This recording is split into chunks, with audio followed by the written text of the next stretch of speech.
Good afternoon, everybody. Welcome back to the general session meeting of the Market Surveillance Committee of the California ISO.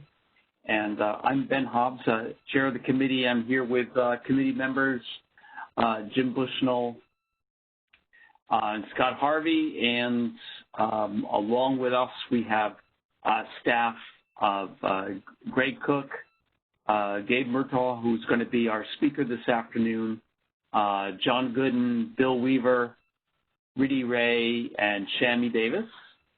Is there anybody else from the ISO who I've missed?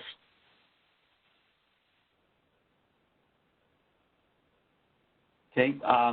This afternoon's session is on hybrid resources, which is an initiative that's well underway at the ISO, and Gabe is going to walk us through a presentation followed by discussion. So, Gabe? Thank you so much, Ben. I appreciate it. As you noted, we are well in progress here in terms of where we are with the Hybrid Resources Initiative. I do have a timeline, and I've actually put it later in the slide deck, so we'll get to sort of where we are with everything, as I think a little bit of the background on the material is helpful before we get to it. But essentially, here in California, we are moving from a system that's primarily been operated with gas resources, and there's been, combinations of gas resources and solar resources and hydro resources, to a future model of the ISO grid where we'll be operated with renewable resources and storage resources. Right now, we don't have a whole lot of storage resources on the system today. In fact, we have about 200 megawatts of storage installed. But in the next 2 years, the ISO and the CPUC have been anticipating a need for about 3,300 megawatts of additional procurement. The ISO and the CPUC have been modeling and monitoring what could be coming in for that procurement, and most of that energy is likely to come from storage resources. And when I say storage resources, I'm thinking particularly about lithium-ion batteries, utility-scale batteries, that would be interconnected to the ISO grid. And I would just also add that most of those lithium-ion batteries will be 4 hours in storage duration because of the way that the California Resource Adequacy Market works, where the 4-hour duration is the length of time that you need to provide energy in order to qualify for that amount of resource adequacy capacity. In fact, we've seen, public notices from Southern California Edison a few weeks ago that said that they were in process of procuring 700 plus megawatts of storage resources during 2020 through 2021.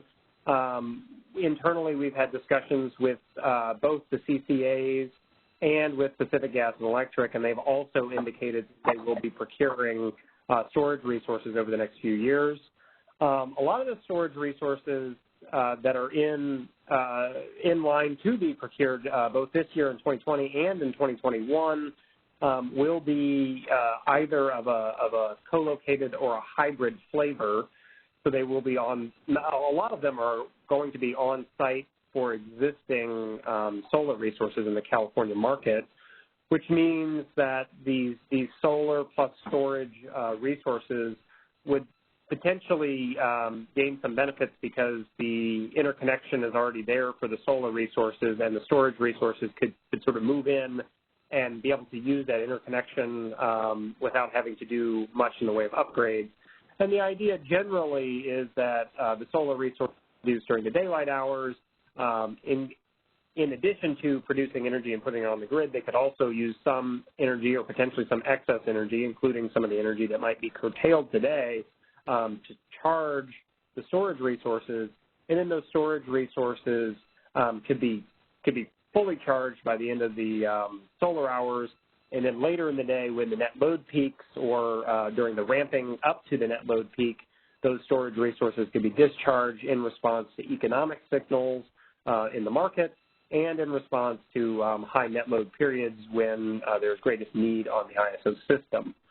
That's sort of where we're at. As far as actual numbers, like I said, there's about 200 megawatts of storage resources installed on the system today.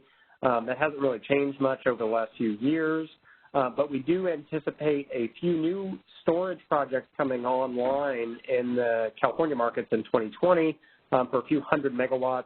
And then there should be, what we're stating right now is more than 1,500 megawatts of additional storage capacity coming online in 2021. So by that time, by the end of 2021, we may have a system that has more than 2 gigawatts of installed storage resources, which would be quite a bit different than what we have today. So thinking about how to manage those storage resources and thinking about how they're going to work in our market if they are co-located or hybrid is very important, and we need to make sure that we have the right modeling tools at our disposal in order to properly manage and dispatch those resources when and if they do come onto our market. With that, we've actually generated, so if we can move on to the second slide, please.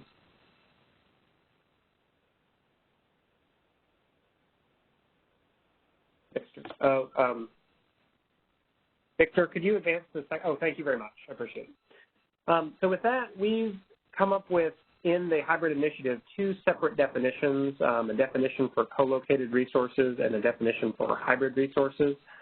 And it's essentially 2 different ways that we could potentially model what more or less looks like the same thing in terms of like physical realities. So the situation that we're thinking about primarily here is, and what we're primarily anticipating on the grid is a storage battery resource co-locating with a solar resource, and both resources using the same interconnection.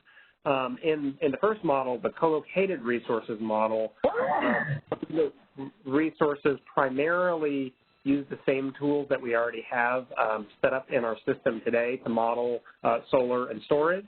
And in the hybrid model, which is the second way we have to model this, essentially the work of combining those 2 resources is done by the scheduling coordinators, and they're shown to the ISO as one resource with one resource ID, and then those bids are, again, sent to the ISO for that one resource, and then it's just optimized as one model.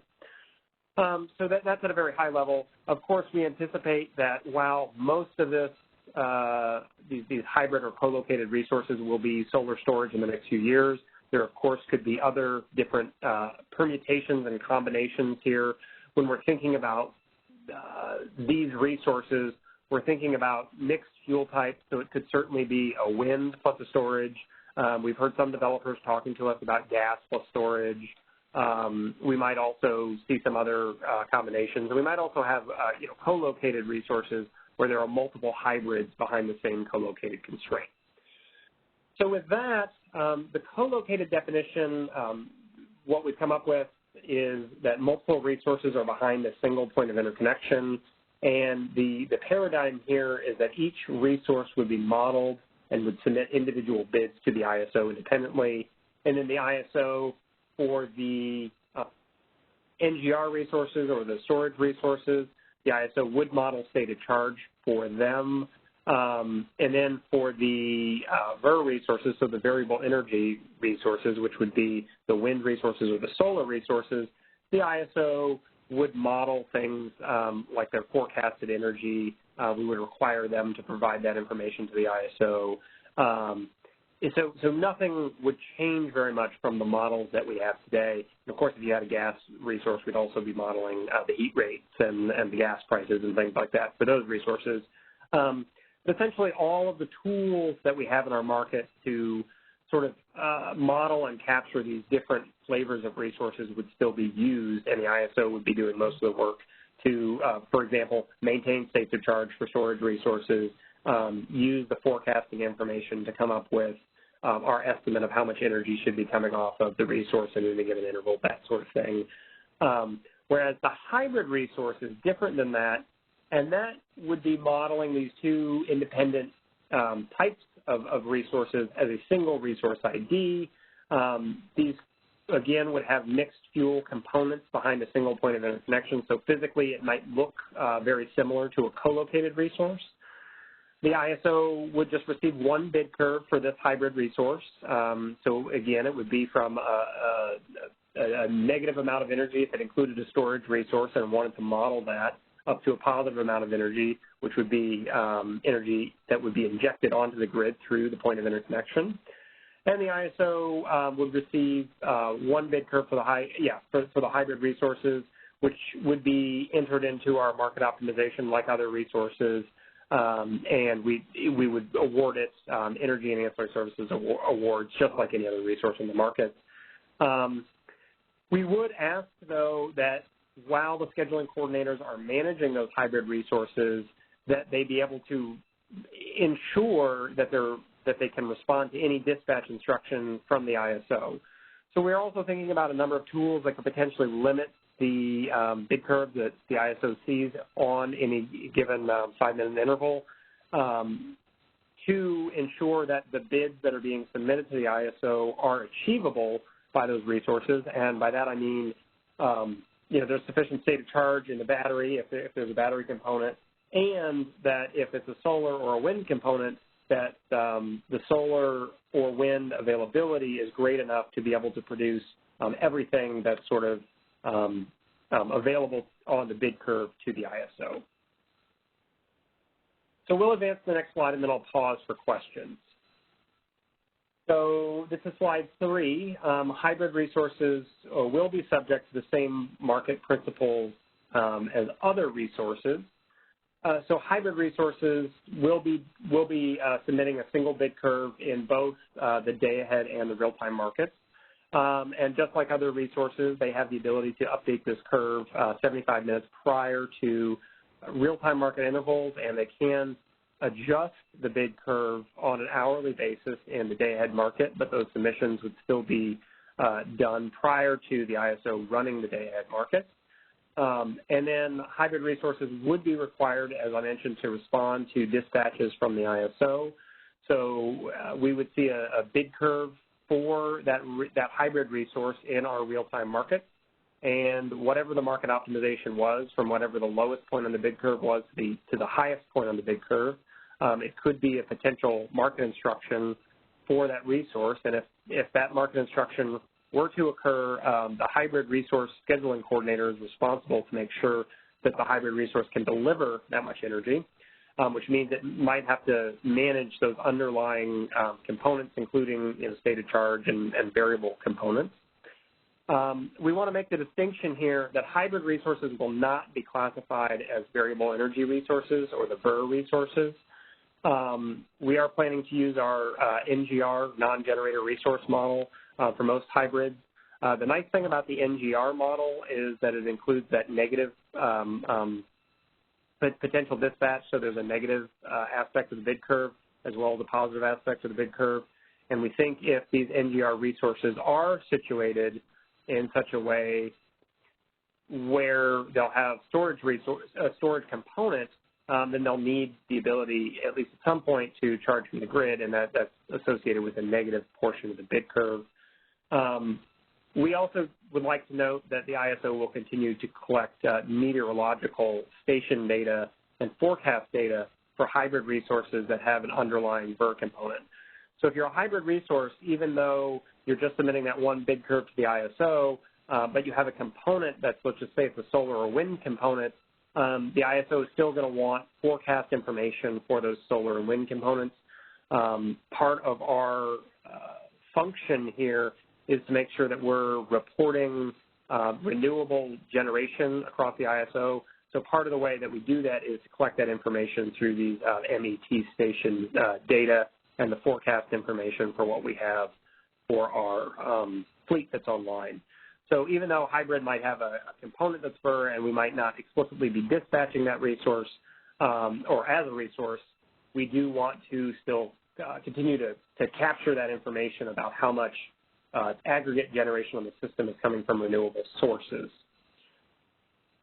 We also propose and develop this idea, and I'll talk a little bit more about this later, for a dynamic limit tool to alert the ISO when generation is unavailable. Essentially, we envision that the dynamic limit tool would be something where resources could potentially adjust their output that would be based on the amount of energy that a variable energy resource could actually produce during any 5-minute interval. So at the beginning of the hour, you might anticipate that most of the time generation would be anywhere from, 60 megawatts to 80 megawatts for your solar component of your resource. And then you could potentially produce less because you could back that solar portion of your hybrid resource down. But in any one particular interval, you might recognize that 5 minutes before that interval runs, the forecast, the maximum forecasted amount that you would expect to come off of your solar resource for the next 5-minute interval might only be 75 megawatts. The idea is you could tell the ISO 5 minutes prior to, or 7.5 minutes prior to the RTD interval when the bids are due, that, hey, I'm only going to be able to be dispatched up to 75 megawatts during this interval because the wind is going to be a little bit, or the wind or the solar is going to be a little bit more slack than I initially bid into the market. That's how you would use this dynamic limit tool. And we'll talk a little bit more about that in a few slides. And then the nice thing about that is those would be updated every 5 minutes and submitted to the ISO. Okay, so that's just sort of a high-level overview of co-located and hybrid, but I will pause here for questions before we move on. Hi, Gabe. This is Jim. I had I'd like you to jog my memory. So Sure. Long ago, or I forget how long ago it was, we changed the system for settling imbalances of VERS to no longer do the smoothing. Are there any other remaining ways in which VERS imbalance settlements are treated differently from other resources? Yeah. So VER resources are able to produce as capable. So essentially what that means is, if the ISO forecasts that a solar resource is going to have 75 megawatts during a particular RTD interval, but the sun happens to be shining brighter during the actual 5-minute interval, we allow those resources to produce up to 80, and we don't associate any additional penalty on that. They still get paid the market price. But as long as there's no decremental dispatch or operator instruction to that resource, they are sort of allowed to produce whatever they're capable of producing. So you can deviate up but not down? Is that basically what it comes down to? You can deviate in either direction. Okay, because if the wind doesn't blow, you can't do much about that either, yeah. Correct, that's right. Okay, but you're settled then at the real-time price? That's correct, yep.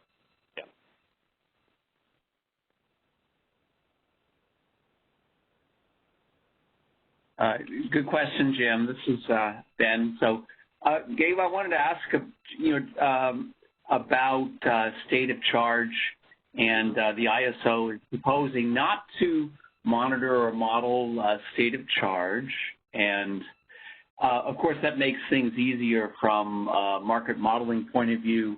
And I'm wondering whether this is a philosophical position, even as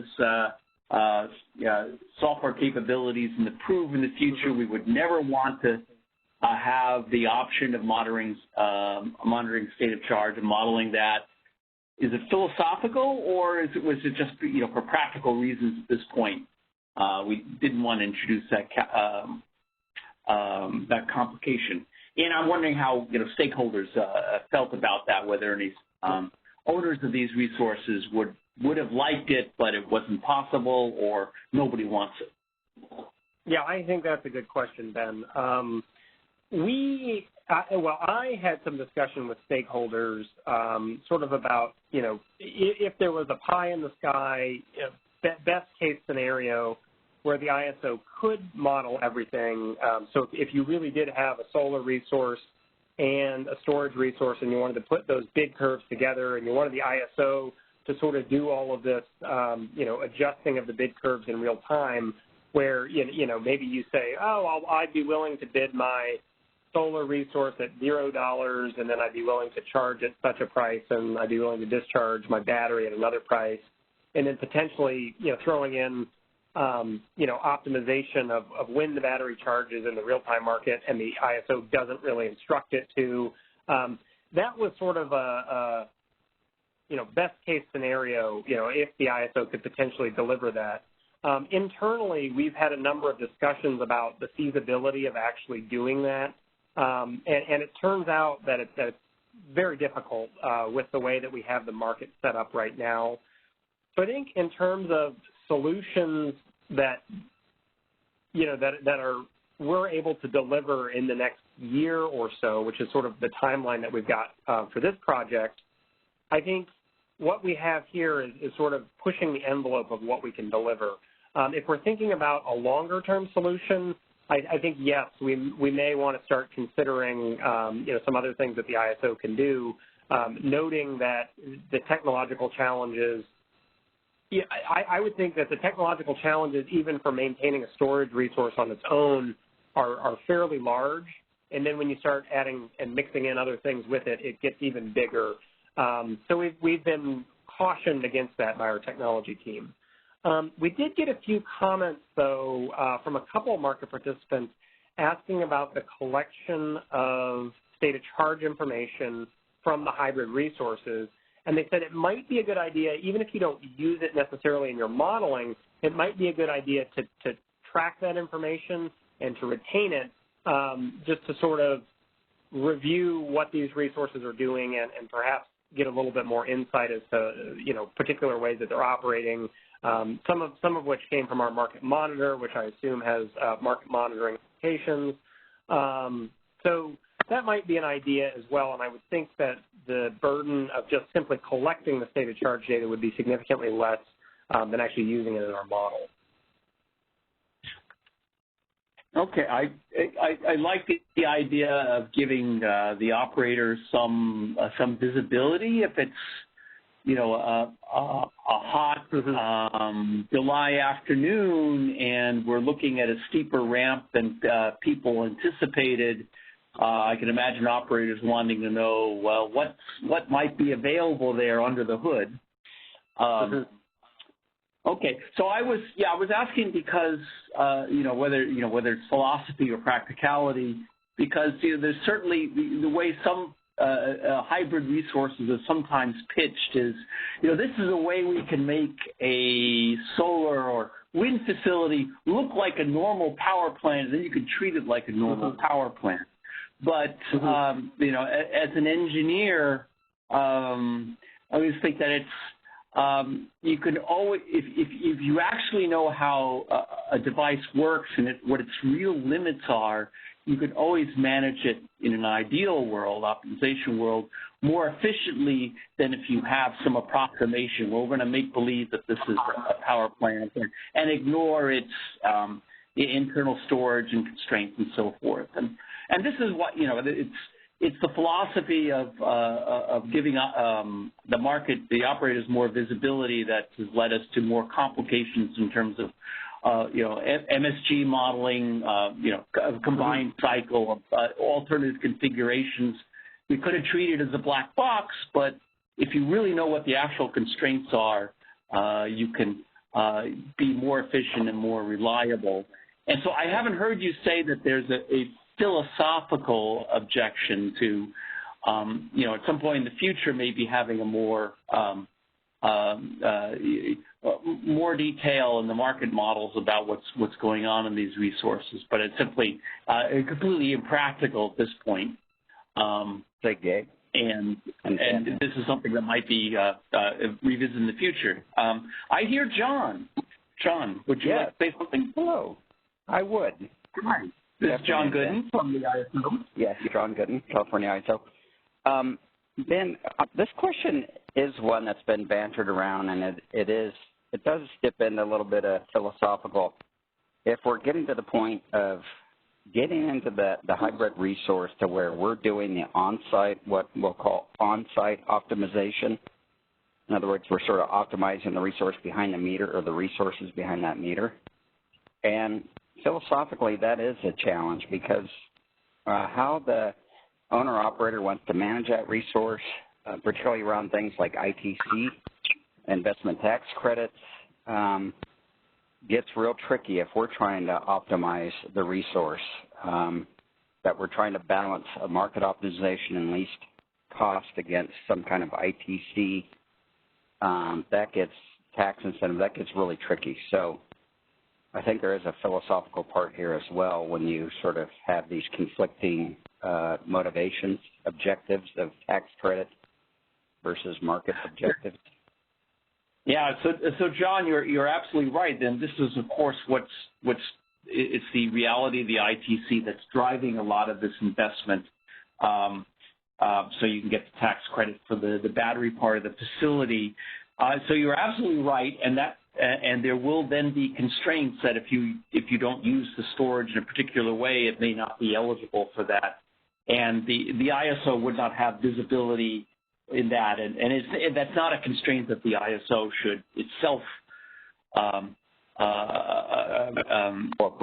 need to model.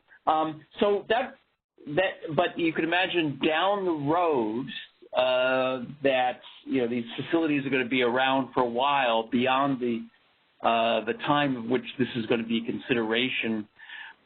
If you're a small resource, you can't make more money than bidding your true costs and your true constraints. Once the ITC is out of the picture. So let me ask this. How many years is the ITC and the constraints that it presents to how you use storage? How many years does that apply, and when is the a hybrid resource then free of that consideration, and then might want to be used more flexibly? Yeah, I have a few slides on that later on in the deck. So it's actually 5 years, but I can go through that when we get to those slides. Oh, okay, great. Don't mean to rush you.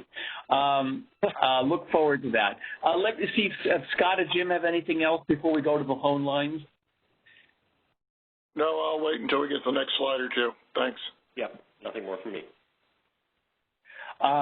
Okay, operator, Victor, could you see whether there's anybody on the phone lines who has a question or comment for Gabe at this point, or John? Of course. As of now, I see nobody in the queue, but once again, as a friendly reminder, you may press #2 on your telephone keypad to raise your hand and enter the questioning queue. When you do so, it will notify that you wish to ask a question. When you hear the line you are unmuted, please go ahead and state your name and question. Once again, pressing #2 will place you into the question queue. Go ahead and give it a moment to see if anybody joins in on the queue.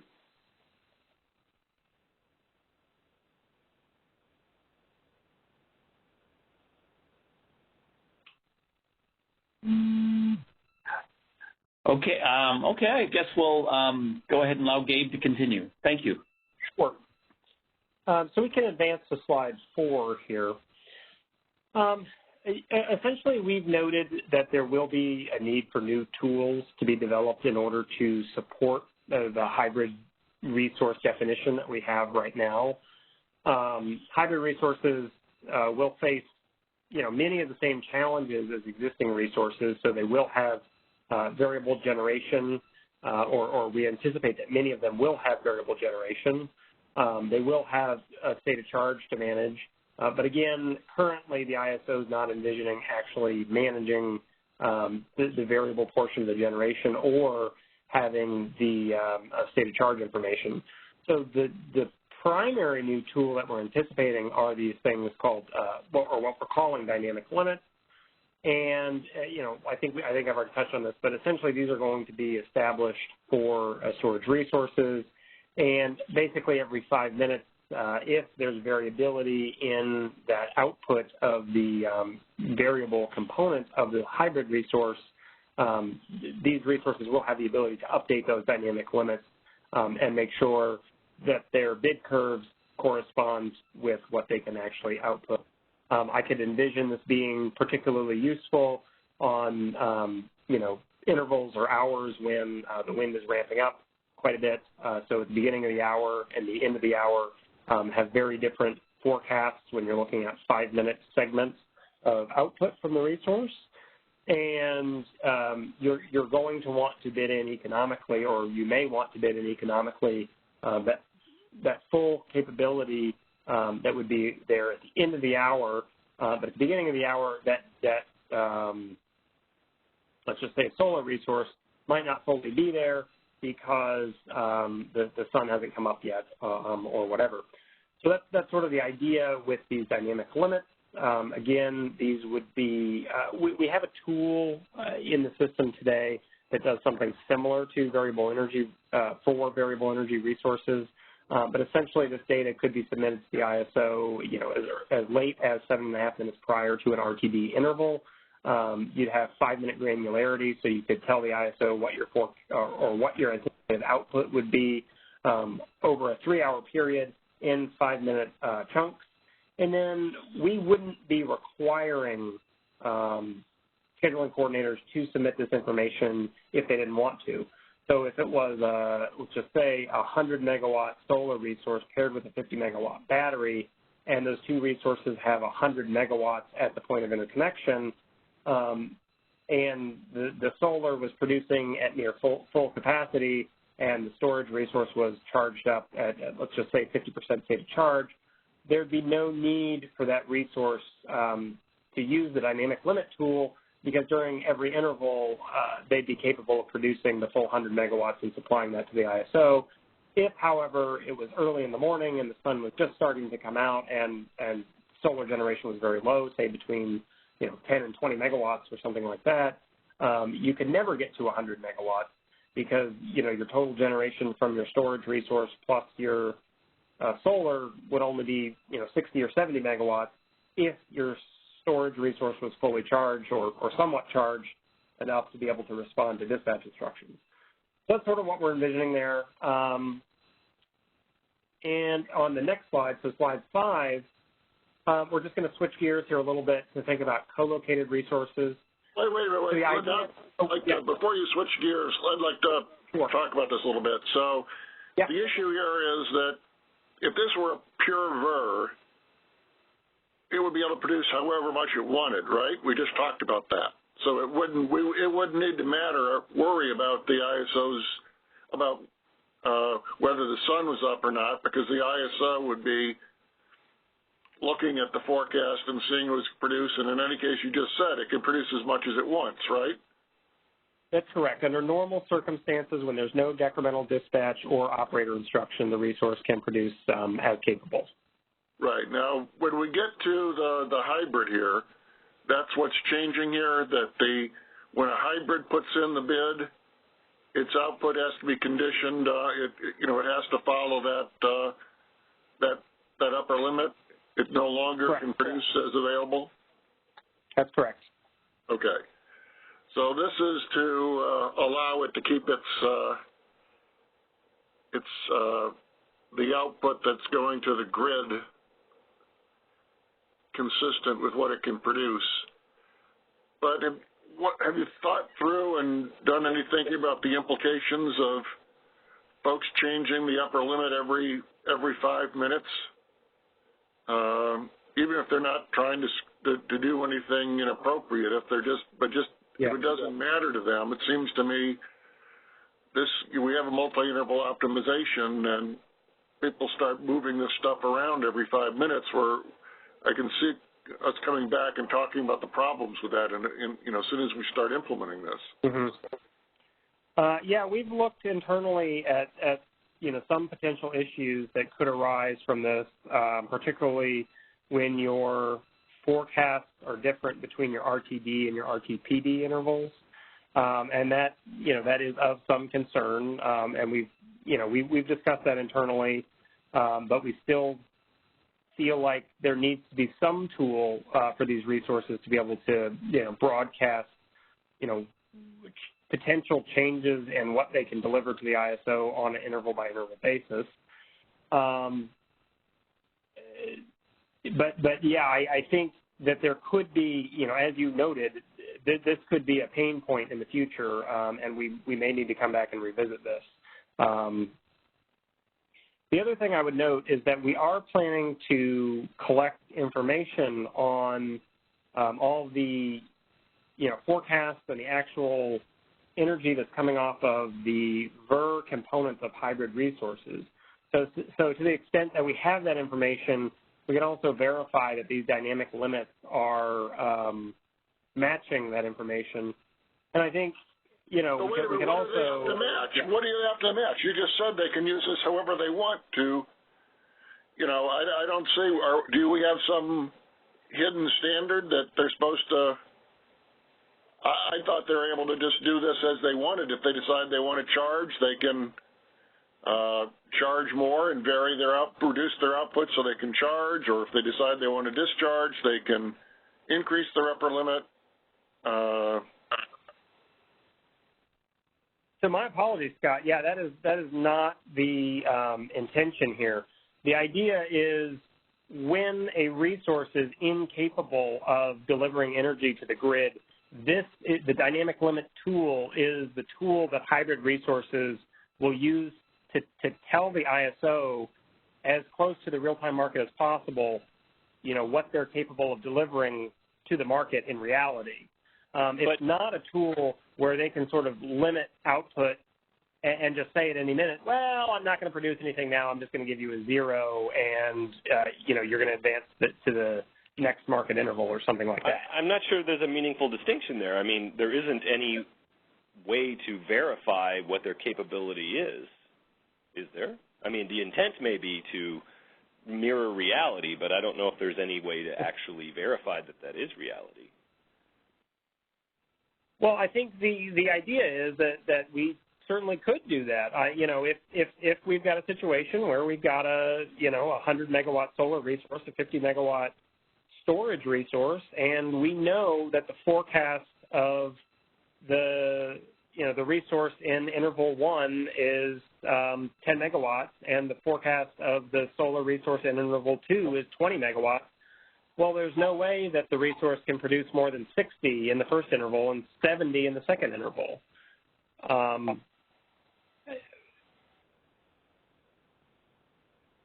So, I mean, maybe we don't produce less than that, right? The dynamic limit would be to reduce the limit. Now, you said that, is this they can only put this dynamic limit when the battery is depleted or when the battery is full? I mean, I saw examples in the straw proposal that it looked like they could use this limit to recharge their battery even when they had some in it. And it seemed to be, what I understood the straw proposal to be talking about was much more flexible than that they didn't have to wait till the battery was full and they couldn't store, or the battery was empty and they couldn't produce. It seemed to be envisioned that they would use this limit to, manage what's going out over the hour. Yeah, I think that's fair feedback. I think some of the language that we used in the last version of the paper was a little bit loose, but the intention was for the dynamic limits to essentially reflect changes in what you can provide to the ISO because that are based on your changes in VER output. So it's only when you run out or full. So that when you get to the point where you can no longer store anything, you'll tell them, okay, change it. Basically at that point they have to operate like a VER and produce everything as it comes out, right? If the battery is full, they've just got to operate like a VER, right? Well, certainly when the battery is empty or the battery is full will have implications on when you're using a dynamic limit. But in addition to that, you could also come up with situations, and it depends on the size of the solar, the size of the battery, and the size of the POI. But you could also come up with situations where, the most you could produce from all of your underlying components in any given interval might be less than the POI. You would need to use this tool to manage the resource, the bid curve for the resource at that point too. Okay, yeah. So even if the battery had energy in it, but its discharge rate was a limiting factor. Okay, right. Correct. And I would agree with you, Scott. I do think this is an area of the paper where we're planning to spend more time in the next version and, provide some more additional examples on how we anticipate this actually working, because this was frankly added at sort of the last minute of the last version of the paper. We're like, oh my gosh, we need to add something for this, and we didn't have time to go through all the examples and really nail down the language. But that's what we're primarily focusing on from this paper to the next one. Okay.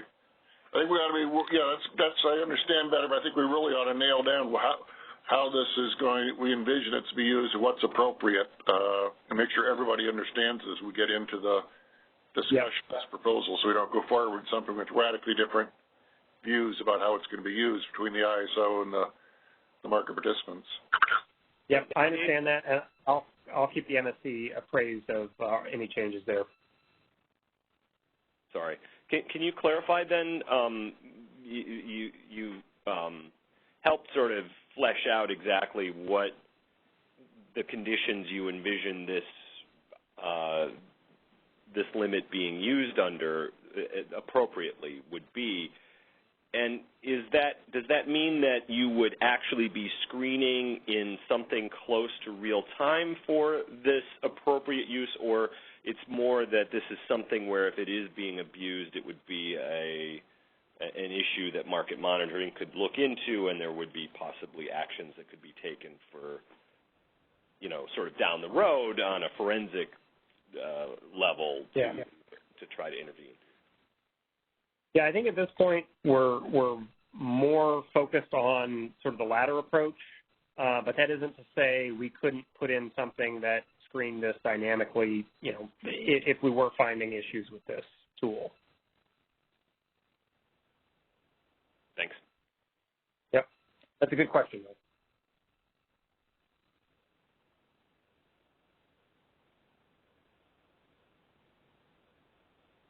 Ben, maybe we want to open up the phone lines since we had some questions internally there too. Great idea. So, Ethan, is there anybody in the phone line that might be interested in making a comment or asking a question? Currently, as of now, I see nobody in the queue, but once again, if you press #2 on your telephone keypad, that will place you into the question queue. Okay. Go ahead and give it a moment to see if anything comes through.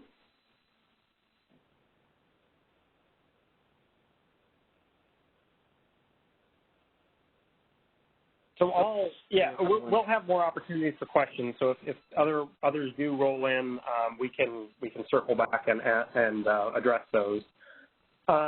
I will go through the slides I have here on the co-located resources. After the co-located piece, I have a quick calendar of what we're anticipating for the hybrid policy and when we're going to be presenting that to the Board of Governors. And then I did, actually, our feedback from stakeholders was due on the last version of the paper yesterday. So I was able to do a summary this morning, and just for those of you who are on the phone, I've updated our slide deck here, and I've appended a few slides just to sort of talk about the high-level feedback that we've seen from stakeholders in this initiative, and we can sort of go through that in a couple of slides as well. Okay, so the co-located resources, as we've mentioned, is a different paradigm than the hybrid resources. Again, the ISO is planning to use the tools that we have, for example, for VER resources and for storage resources, which are already in place and we're developing in the ESDR 4 initiative to use for co-located resources. However, both of these resources are still behind a single point of interconnection with the ISO. And we kind of already have this paradigm, and we're operating under this paradigm today. However, the ISO does something a little bit different. And what we do today is we limit the summation of any P maximum values for resources that we have sitting behind a point of interconnection, and we ensure that that summation is less than or equal to the limit at the POI. So if you have a 100 megawatt point of interconnection limit, and one of the resources behind, there's two resources behind the POI, and one of those two resources is 60 megawatts, well, then the other one has to be 40 megawatts or less, or we don't interconnect it into the system. And these are all values that are tracked in our master file right now. This proposal and this initiative relaxes this rule, so we're going to say there are no longer going to be constraints on P maximums. However, we're implementing a new constraint, which we're calling the Aggregate Capability Constraint, or the ACC. And this constraint is essentially going to preclude all of those resources that are generating behind a single point of interconnection, such that the total amount of generation that they're producing is less than or equal to the POI. We're going to implement this constraint very similar to how we implement other constraints in our market today. So there'll be a shadow price associated with that. We are planning to implement, and I've got two different equations that basically outline what we're doing with this limitation in the next two slides. The first one, which we're planning to implement in fall 2020, is going to be for energy only for these resources. And then in fall 2021, we'll have a full model that will include ancillary services for co-located resources in addition to energy, which I'll show you on slide 7. These resources, and then the final thing I would note here is that the way we've been thinking about this so far is that we wanted to come up with a model for hybrid resources and for co-located resources, and acknowledge that there was a difference between the two. But one of the sort of principles or guideposts that we're using is that we'd also like to see pricing between the two different models be similar. So currently we're proposing to price these resources at the point of interconnection rather than behind the point of interconnection. So if there is congestion and we are dispatching the resource up to the POI, we're not planning to reduce the prices that the two individual resources or more resources earn behind that point of interconnection. Rather, we're planning to price that at the point as if they were sitting right on the point of interconnection. And that's our proposal for right now. So on slide 6, I outline the equation that we're using for our aggregate capability constraint that we're planning to implement in fall of 2020, so that's this year. The current derivation is that basically we would just sum up all of the energy for all of the resources that are behind a single set of co-located resources and make sure that the dispatch for those resources is less than or equal to the upper limit at the point of interconnection, and it's greater than or equal to the lower limit at the point of interconnection. So relatively straightforward formulation there. Slide 7 shows what we're planning to implement in the fall of 2021, and this would include the energy components and the ancillary service components, but more or less these equations, inequalities stay the same, where the energy and the ancillary services are all combined together now instead of just energy. Okay. So slide 8, I do talk a little bit about pricing here. Oh, yes. I'm sorry, Gabe, could I ask a couple of questions about this before we go into pricing inconsistencies? Yes. So just some general drivers and some general questions about interconnections, costs, and so I understand that one economic driver, as opposed to a tax distortion, an economic driver for hybrid or co-location is that you can lower interconnection costs if you recognize you're unlikely to be fully discharging the battery at exactly the same time you have full output from the VER.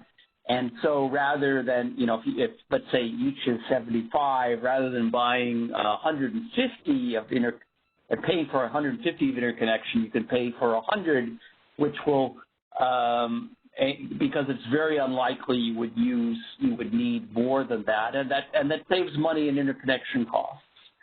And I think that's a good incentive. So what this is a very general question about interconnection costs. So the UL that you had on the previous slides is, for most of these sorts of resources, is that pretty unambiguous? That is, the interconnection capability. I know that there are interconnection studies, and they say it's 120 megawatts. But in reality, on a particular day where things are happening on the system, is there actually a lot of flexibility? It might actually, what the resources constrained to be might be quite a bit less, or there might be the ability to actually take quite a bit more because, for example, if the limitation is a result of sort of deep interconnection type of limits, further into the system, or is it usually, something right there at the, at the interconnection point, the conductor size or the transformer rating or whatever. So UL is it's there, and it's pretty much a real number, and there's not a lot of flexibility.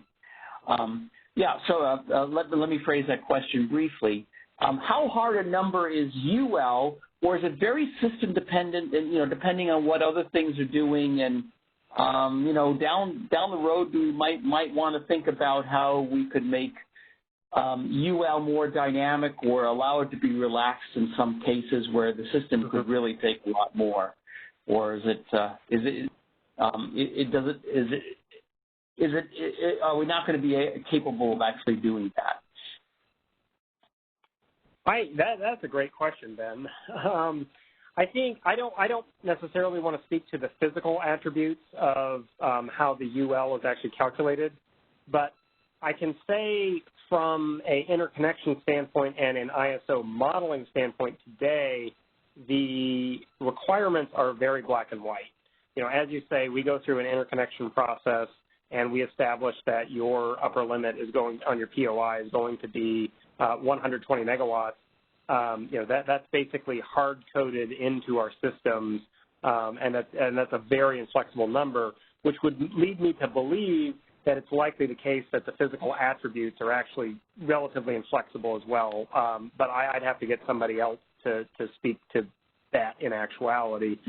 The other thing I would mention is that in addition to what we proposed here, part of the flexibility that our operators wanted and some concerns from our operators was that, now I've sort of got these two different resources that are competing based on a POI. So if I potentially was in a situation where I needed to back generation down and I back down resource A that's behind the POI, well, what might happen is resource B might just start generating more, and then I might have to go through a lot of effort to try to find that resource A and resource B are linked behind this POI. One of the tools that we're allowing them to have is the ability to actually limit this upper limit bound on the POI. So they'll actually be able to go in and replace it in the event of something significant happening on the system or a need to back this down, in addition to the regular exceptional dispatch tools that they have. Okay, so the operator could basically derate the UL temporarily depending on network conditions. Correct. But insofar as going the other way, saying, this was a limitation based on sharing some constraint deeper in the system with other resources, and those resources aren't operating today. So today we can you can have 150% of that UL because we could use the energy. That's not something that anybody's talked about or might be realistic or desirable, or at least not stated to be. Okay. Correct. But I do think it's an interesting question.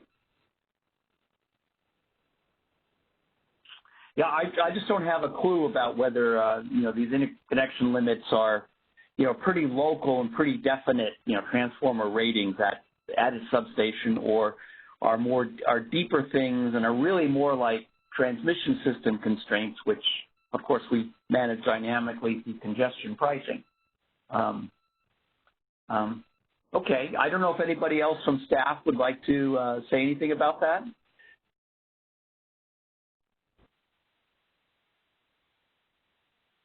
Okay. If not, I know, Gabe, you were about to roll into slide 8. And after slide 8, would that be a good time to go to the phone lines, or should we go now? Yeah, I think that's a good point. Hi, Gabe. Okay. This is Eddie. I was going to chime in just quickly on the interconnection limits. Yes, please. Yeah. So the interconnection limit, as you said, it does reflect the capacity at the point of interconnection. So it is reflected in the transformer ratings, the line ratings that are used to connect the project itself or the facility itself. But it also does take into account the capacity of the system beyond that, because these generators, when they get their interconnection capacity, they are required to build out upgrades on a transmission system, whether that be for reliability or for deliverability. So it does go beyond the point of interconnection. Okay. And I recognize that the studies that support deep interconnection costs or limits, consider a lot of contingencies and things that might not be practical to put into the market software as just limitations upon dispatch. Okay. Well, thank you for that explanation. I suppose in the future, as our transmission models get better, it might be possible to manage some of these things more dynamically and include them in congestion pricing and dispatch rather than as harder ULs on interconnection. But anyway, so I imagine that's always a source of discussion about what sort of constraints should be, just factored into interconnection limits, or what sort of constraints. Well, we're just going to model that as a, in the network model as something to constrain operations.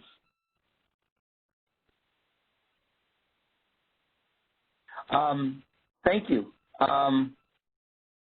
Gabe, would you like to go ahead?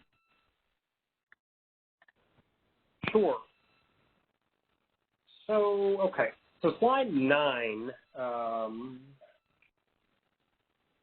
Let's see. I'm sorry. You were. I don't know if you'd finished slide 8 yet, Gabe. Yeah, slide 8 is where I should be. Yeah. There we go. Okay. So yeah, we are concerned. I would say we are concerned about potential pricing inconsistencies for co-located resources. With pricing the co-located resources at the POI, you could have a situation where, prices are very high and the sun's out, and this could be, you could think about a potential, like a local condition or something where maybe there's a generator trip nearby or something.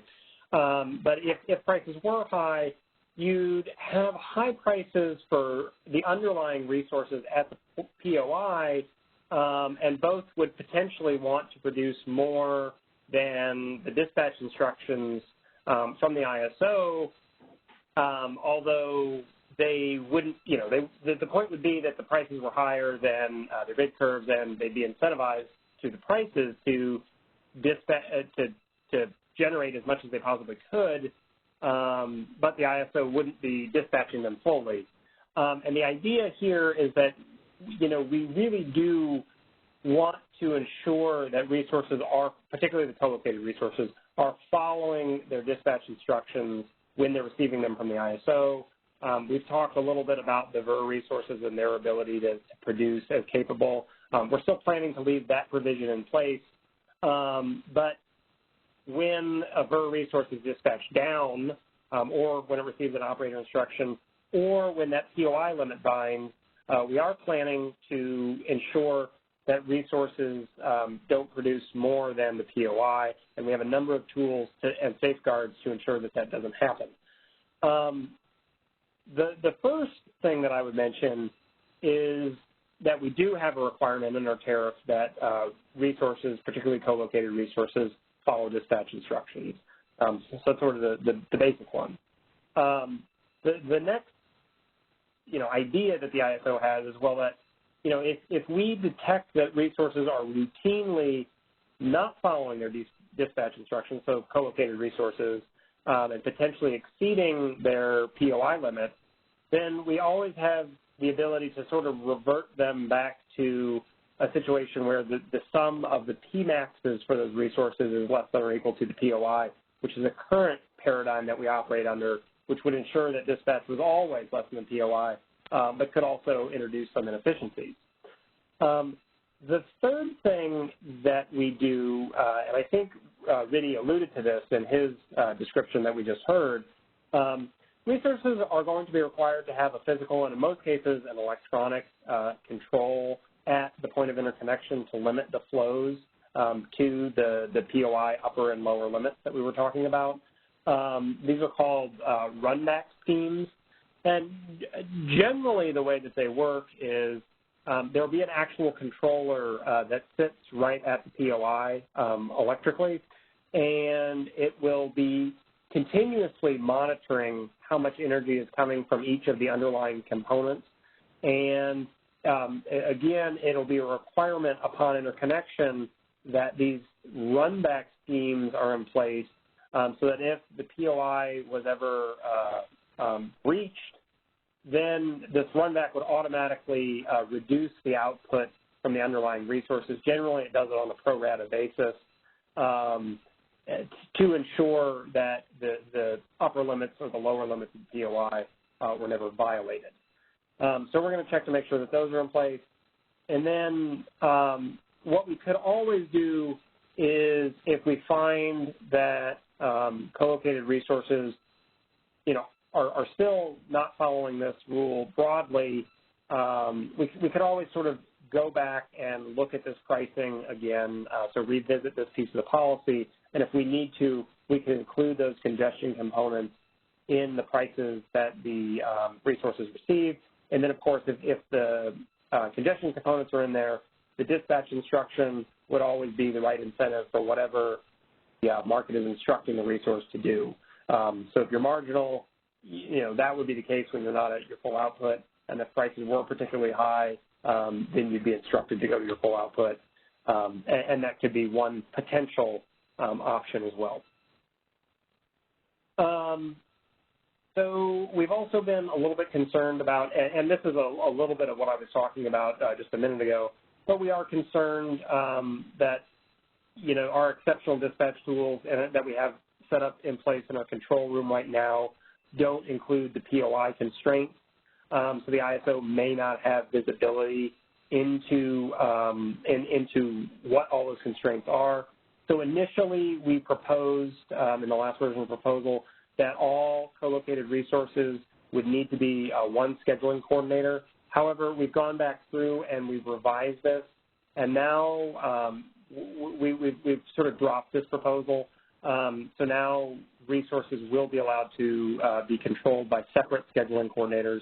We heard feedback from multiple parties that they were already under contract for storage resources or entering into contracts with storage resources that would be managed by separate scheduling coordinators. So we don't think that this is possible to proceed forward with this, but we did propose it because of some of the concerns that we have. And sort of to alleviate those concerns, we've sort of looked at what tools we can offer our operators. And again, I think one of those tools was to make sure that they have the ability to decrease the upper limits or increase the lower limits if that's something that they needed to do.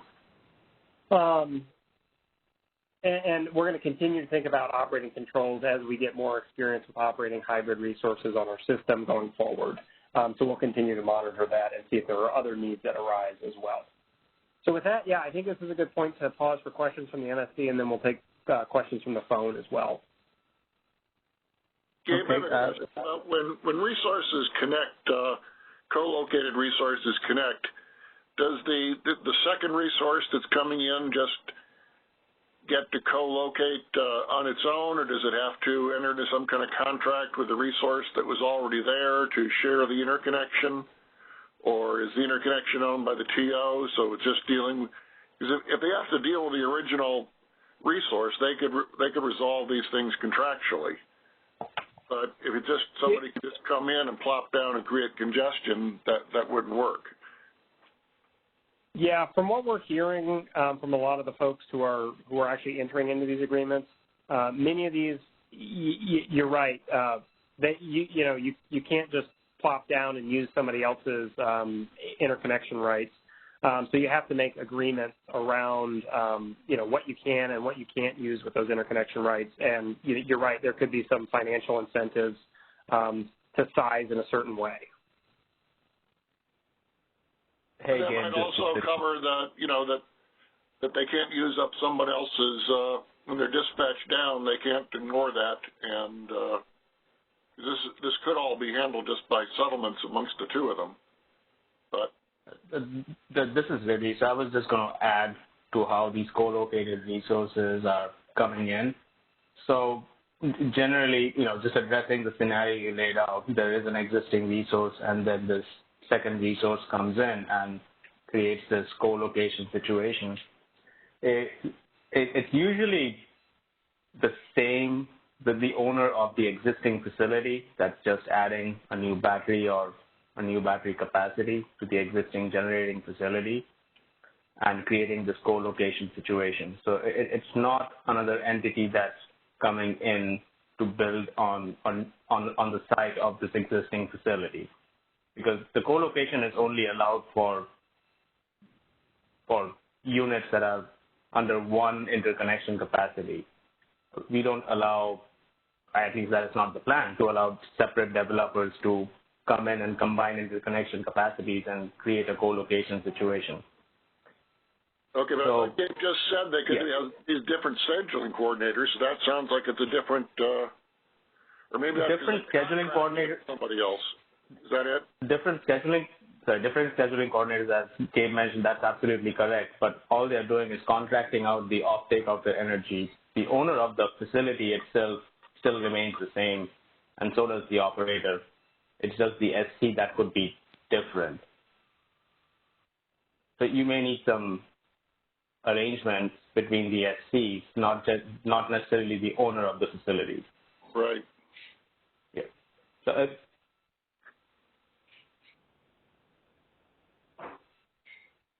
that's what I was going to add. I think that there was that distinction between having different SCs, but you could still have the same owner and the operator.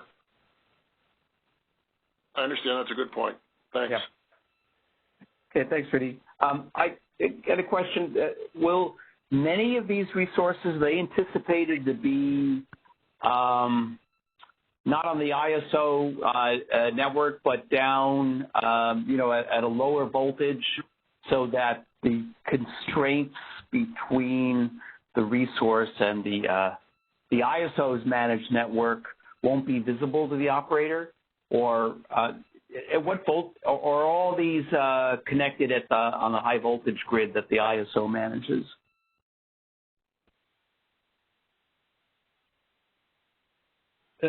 I might throw this one over to Riddy too, if you've got an answer. But my assumption is that at the point of interconnection, this is all, you're all at grid connection then, not necessarily knowing everything that's going on behind that under the hood. But I imagine, go ahead, Rudy. And Gabe, I was going to just add that at the point of interconnection, it's the ISO control grid that these generators are connected to, but you could also potentially have the same co-location situation being created on the distribution system for wholesale generators that are participating in the ISO market. The market treatment for them remains the same. They're all participating generators. If you had, some aggregation, TER, an aggregation of a bunch of smaller distributed generators that are down in, sub-transmission or distribution or below, who are participating in the markets, but there may be distribution level constraints, that's going to be the IOU's problem to manage the distribution level constraints, I guess. Yeah, that's right. Okay. The other comment I was going to make is that I was quite impressed with the sternness of the language on page 14 of the draft final proposal, that the language that you just paraphrased gave, that, you know, if you folks don't behave, we're either going to, you know, put a shock collar on you, or we're going to limit you physically, or we're going to take away the congestion rents from that constraint. We're going to give you the lower price. And I'm just wondering, is there experience at other ISOs or whatever to make you think that, you know, this is going to be a risk that people are going to be chronically generating past their interconnection limits when prices are high? Because, you know, in the future we do expect that a lot of facilities, you know, that the co-located facilities that join their PMAXs will definitely sum to quite a bit more than their interconnection limit for the reasons I said. And I'm just wondering if this is, you're trying to head off a problem that you're imagining could be important in the future, or this has actually been a problem in the past, either here or elsewhere. And so that's why you have that stern language in there about there will be consequences. Yeah, you know, the language itself was something that was much debated and you know, talked about at sort of the senior levels of the company. But I think we are, you know, and to be frank, this isn't something that we necessarily, you know, are learning a lesson from somewhere else. You know, this is something that we just anticipated as, you know, stepping out on a limb, because we're no longer, you know, for these specific resources, we're no longer pricing these, you know, with the same, you know, economic mechanisms that we have for the rest of the resources on the system, to the extent that they're generating above their POIs. And since that's the case, and those economic signals might be different than their actual dispatch instructions, we just wanted to, you know, make sure that we left ourselves an out if we did see that they were, you know, taking the situation into their own hands and sort of doing what they wanted to do to profit maximize rather than what the ISO instructed them to do. So that's sort of the idea there. Okay, so we'll be watching the limits. We'll be watching the generation, and we really, really, really want you to adhere to that. And we have some tools to compel that if you don't behave. I think we have a couple questions in queue. Before I turn it, just make sure Jim and Scott, unless you want to add something now, we'll go to the queue. Nothing more from me. Thanks. Yeah. Okay. Okay, Ethan, you can check the questions in the queue. Of course. We do have a few in the queue as of now. I'll go ahead and unmute the first caller. Caller, you have been unmuted. Please go ahead. Hi, this is Doug Bochignone with Flynn Resource Consultants. I represent California Community Choice Association, and our members are either have contracted with storage resources that are going to be co-located or are in the process of negotiating contracts for a significant amount of capacity. So we're keenly interested in both, in this initiative and the impacts on both the hybrid configuration and the co-located configuration. My comment's related to the co-located, but I want to preface it with a comment on the hybrid. You know, I think there's been a lot of interest in the hybrid configuration because there's a perception that it will allow the resource operator more control over how they use the storage resource to manage and maximize the VER resource output. I think the examples that have been discussed are the typical one is, you know, the VER resource could be have the capability of producing energy above the POI limit. You could use the storage resource to stay within the POI limit and have that energy available for later. I think that's the common one, but the other one was also touched on was the ability to deal with grid charging restrictions because of the ITC. And there with the hybrid, you could basically, set it up so that you can't go negative, that you couldn't charge from the grid just in the master file.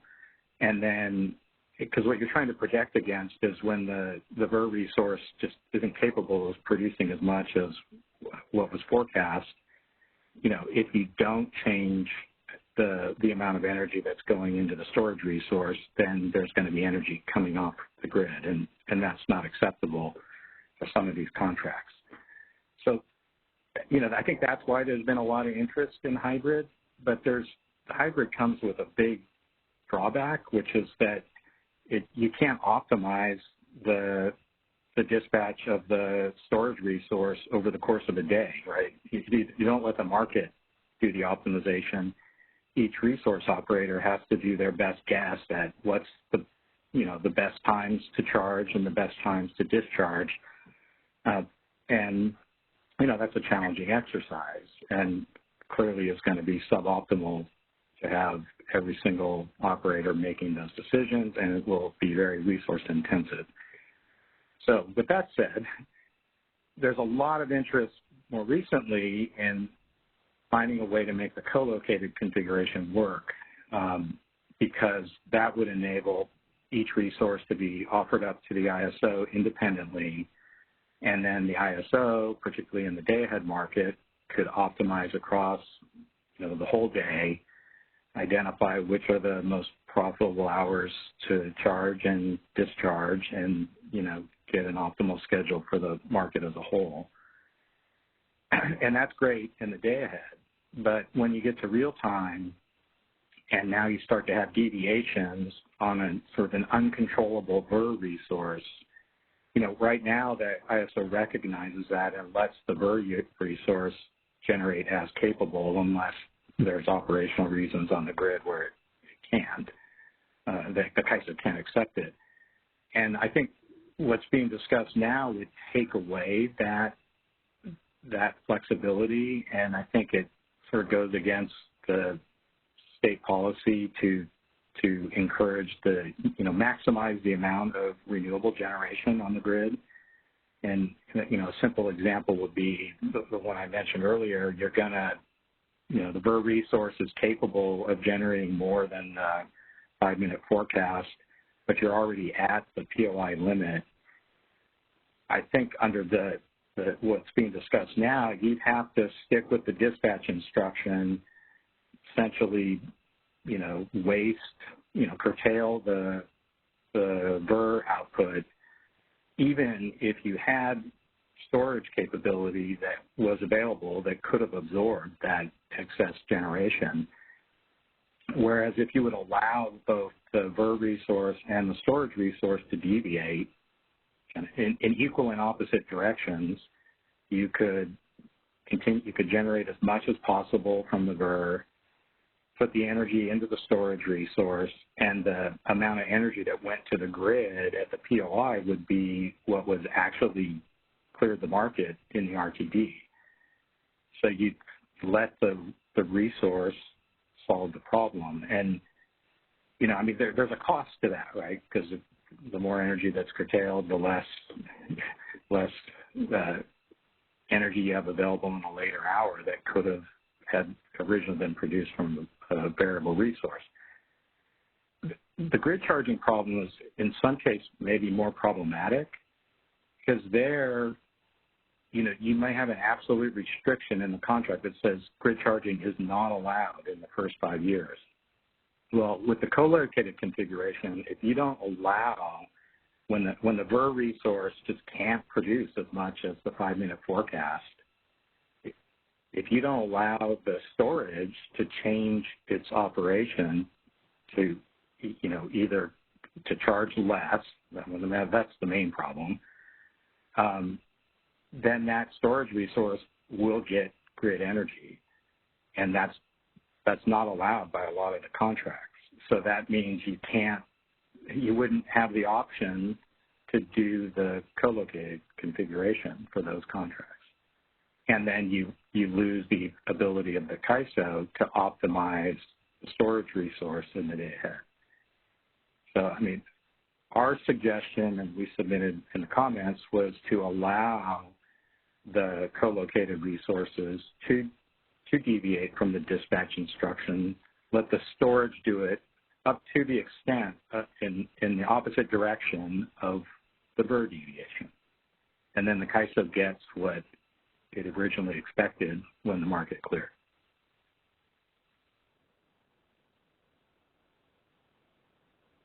Thank you, Doug. That is a great summary. I did note, I think, at the beginning of this presentation that we had comments come in from stakeholders yesterday. That was the due date, and yesterday evening I actually spent some time sort of going through the comments that we had received and summarizing those.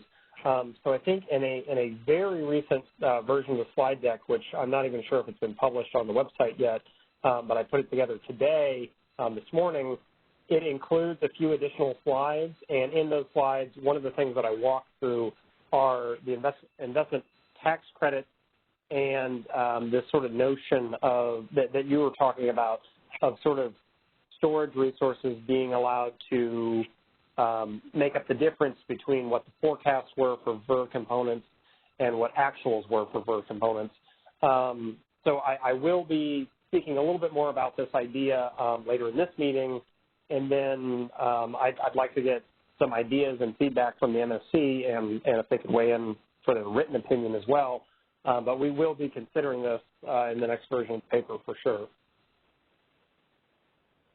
That's great, Gabe. I appreciate that. And I just want to make one more comment before I mute myself. A related point on this is that, what I was talking about was, being able to take advantage of the day-ahead market optimization.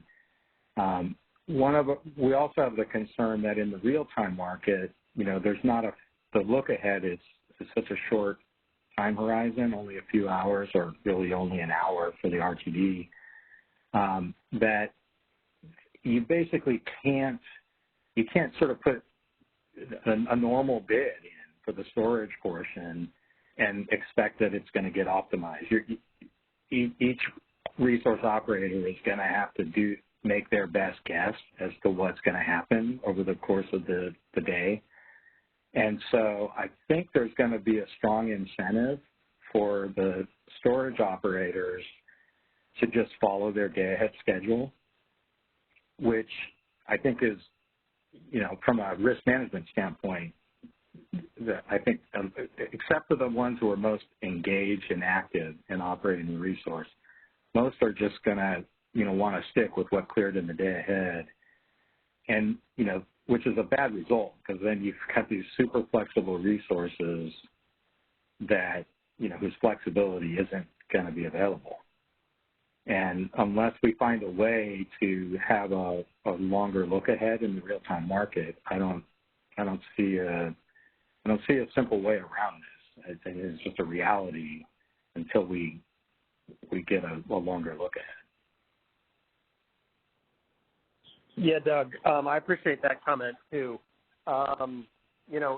Internally and, privately with the MSC, I've had discussions about, sort of high-level directions we could take the market to make improvements for storage resources, which would also imply potentially changes for, co-located and hybrid resources. And I do agree with you. I presented at the ESDR 4 meeting that we had last week, or earlier this week, I guess. And at that meeting, I presented some data from real-time markets and day-ahead markets from 2019, and we're sort of piecing together, what we would anticipate, a typical battery operation to look like between the day-ahead markets and the real-time markets. And I tend to agree that, you get a financial position from your day-ahead markets, and, maybe it's a very solid footing for the storage resource, but then once you translate that into real-time prices, your desired output or your desired prices may never materialize, in which case you could be left at a position where your state of charge is insufficient to meet later schedules in the day when prices could be much higher, or, worse still, you might be in a position to capitalize on real-time market volatility, but because of earlier, bidding in the market, you weren't fully charged or something like that, and then you needed to save energy for discharging later in the day, or, those kinds of scenarios, and then you've got $1,000 prices, and, these resources might not be charged. So I'm definitely also anticipating that, maybe not with this version of the ESDR initiative, or certainly not with this version of the hybrid initiative, making any sweeping market changes. But I think as we get experience with operating storage resources actually in the real-time and day-ahead markets, we're going to need to think, just as you say, about how we can optimize these in the day and the real-time markets. An actual construct of the market that we end up with may not look like the construct of the market that we have today, which was set up primarily to incentivize gas resources to do the right thing, which are very different than storage resources. Yeah. I appreciate that. Thanks, Gabe. Yep. This is Scott Harvey, and it seems to me that a lot of these issues we just talked about are wrapped up in the way we do the optimization and the mitigation. And market participants do have the ability to make sure they're stored by submitting very low and even negative bids in some of the early hours in order to make sure they're stored. And if we allow them to establish reservation prices, they can, hold back energy to cover their day at market schedule unless the price is really high. And we also talked, a year ago about the potential for a modeling where they could set a reservation price on the amount of energy in storage so that they could hold back energy to cover their day ahead market schedule, but still allow energy to be dispatched at some price as long as it didn't undermine their ability to cover their day ahead market schedule over the remaining hours, or maybe even cut into that if the price was high enough. If the price is really hitting $1,000, probably you'd risk it on your day ahead market schedule. So there are choices we can start with. No, it isn't impossible. Yeah, and I think I'd agree with that too, Scott. I do think it is exactly as you say, it is possible to manage your resource with the market constructs that we have today. And I'll get into this in a few slides too. It does become more challenging if you don't want to ever charge from the grid because you've got these ITC concerns or potentially contractual concerns. But I do think that there might be a more elegant market solution out there that could better accommodate for these types of considerations in the real-time market and potentially increase efficiency.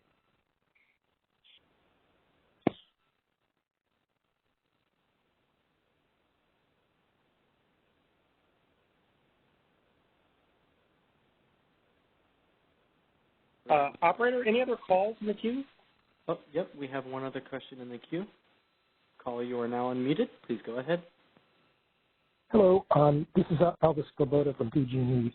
I had a couple of questions, but before, I just wanted to say I thought Doug's summary of the motivations for the two models was just about the best I've heard. And unfortunately, I think some of the complexities he brings up militate against solving this issue in the kind of time frame that Gabe is attempting to solve it in. So I think there are many, many good ideas, but they may not be practical to implement this year. On what was said, I was wondering whether it's surprising to me that these contracts are all being held by a single owner and operator, the solar and the storage, and yet they're under two SCs. And I guess that's just the way it is. But I'm certainly, if that is the case, then why not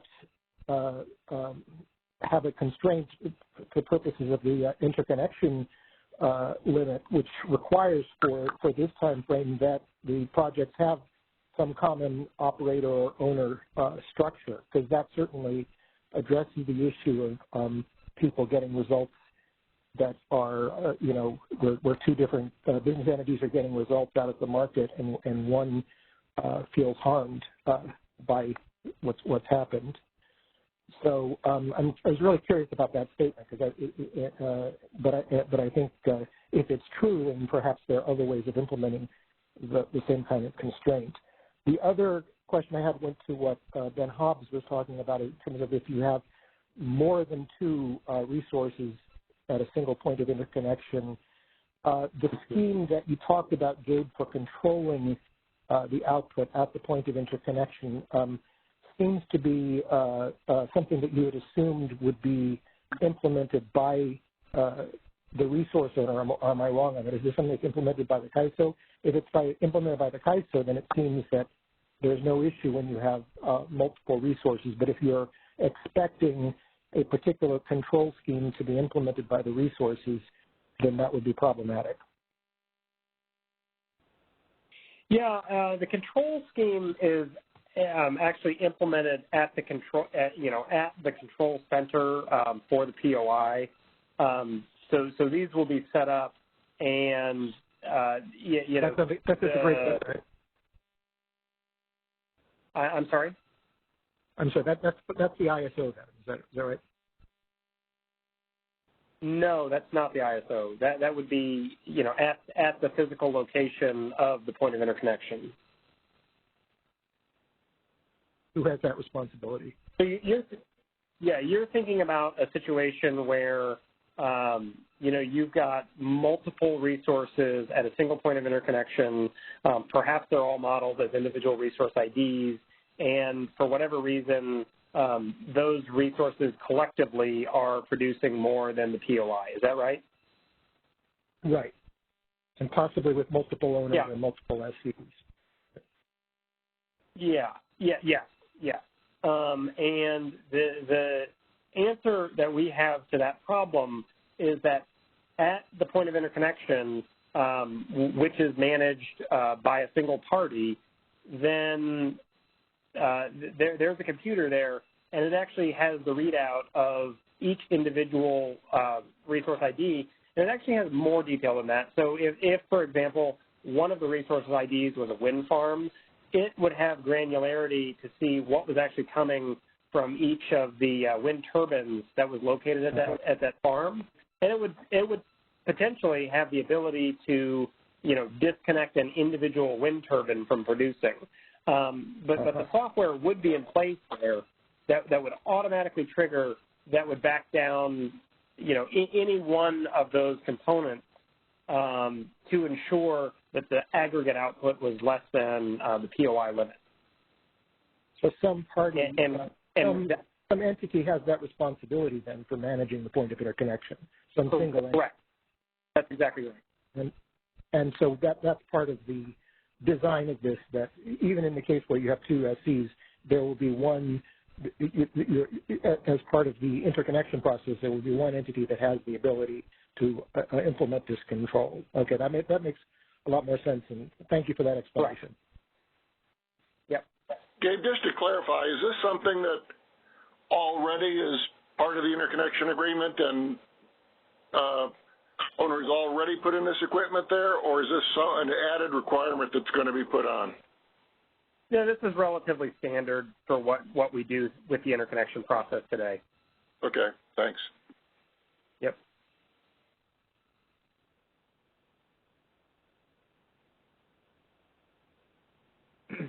All right, this is Ethan once again. I just want to make sure that was the end of that question, correct? Yes, thank you.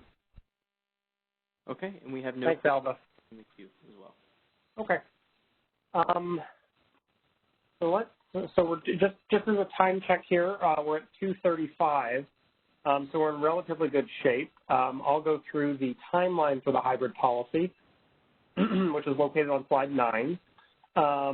We did post our second revised straw proposal for the co-located resources and the hybrid resources on April 29th. We do note here in red that that this document represents the final version for our co-located resource proposal that we're putting forward. Of course, today is May 29th, and we're at the Market Surveillance Committee meeting. That's what we're doing right now. And on July 22nd, we're going to the Board of Governors, and we're going to be proposing the co-located piece of this proposal. So again, the co-located piece is the component of this proposal that has to do with the summation of the energy versus the upper limits and the lower limits. And then for the full proposal, which will be implemented in fall 2021, we'd be looking at the energy and the ancillary services. So we're planning to publish a draft final proposal on July 29th, so shortly after the Board of Governors meeting, including feedback that we get there and from this meeting. And then we'll be publishing a final proposal on October 6th in anticipation of the Board of Governors meeting in November. Again, our implementation dates, fall 2020 for just the co-located resources with just the energy-only components, and then we'll be taking the full implementation of everything we've proposed and getting that into the market in fall of 2021. So on the next slide, slide 10, this is a slide that wasn't initially in the slide deck, so I apologize for that. But I did want to just sort of review some of those comments that we got back yesterday, and I put these together very late last night and early this morning, so I apologize if there's any typographical errors included here. But the stakeholder feedback, so Ethan, if you would advance to slide 10, please. This slide just summarizes the stakeholder feedback that we received on this initiative. Essentially, I think almost every single comments document that I read included something about ITC credits. I think it's very clear from the feedback that we've gotten that these are important, and they may even be critical for these storage resources getting developed and implemented and integrated onto the grid. So we need to be mindful of those. It's going to be important for some resources that they not charge from the grid because of contractual reasons. And DMM made a note in their comments that it might be best to do this economically. So we'll think about that as a potential option as well. So a tool to allow storage to sort of make up the difference between the solar output and the forecast. I think this was what Doug was just referring to. So as far as these two comments go, I do have a few slides to sort of illustrate what the ITC is, or at least what I think it is, and how it might impact bidding behavior. And then I do have a slide to talk about sort of a potential tool for storage resources, the ability to storage resources to sort of make up this difference between output and forecast, to Doug's point there. And then some of the other feedback that we got, it might be useful, and I think we've talked about it, but it might be useful to track state of charge for hybrid resources. It might be useful for monitoring purposes. We actually got this from a couple of different parties.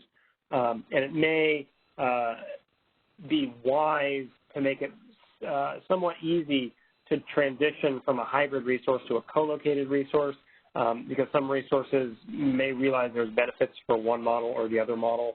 So we'll continue to think about that. And we did get a number of comments about the timing of the initiative. Some folks said, well, maybe it's best not to bifurcate this solution, put it all in as one solution instead of integrating some of it in 2020 and some of it in 2021.